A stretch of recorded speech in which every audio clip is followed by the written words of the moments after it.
আসসালামু আলাইকুম ভাই বোনেরা, কেমন আছেন সবাই? আজকে আমি এসেছি আমাদের পেঁয়াজের ক্ষেতে। এগুলা হচ্ছে মুড়ি কাটা পেঁয়াজ। এই পেঁয়াজ কলিগুলো ভেঙে দিতে হয়, না হলে কিন্তু পেঁয়াজ বড় হয় না। আর পেঁয়াজ বড় না হলে তো বুঝতেই পারছেন কি ক্ষতি হবে।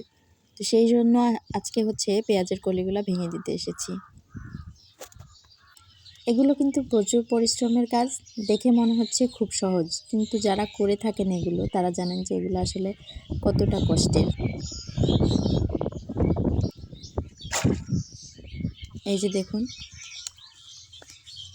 আবার এগুলার ঝামেলাও আছে। ছোটোগুলা ভেঙে দিলে ছোটোগুলা আবার কিন্তু বড় হয়ে যায়।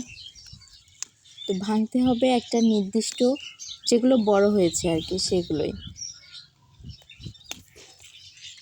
পেঁয়াজ কলির কিন্তু বাজারে অনেক চাহিদা থাকা সত্ত্বেও আমি কিন্তু এগুলো বাজারে দেব না।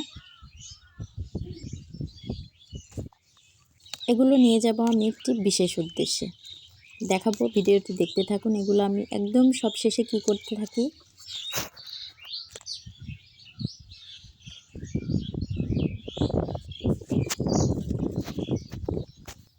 চলুন ভাই বোনেরা, এখন দেখাই এগুলো আমি কি করতে নিচ্ছি। বাজারে এগুলার কেজি হচ্ছে মাত্র 2 টাকা 3 টাকা। তো 2-3 টাকাতে এগুলো আমি বিক্রি না করে এগুলো নিচ্ছি আমার 2টি পোষ্য আছে, সেই পোষ্যদের জন্য। এই যে দেখুন,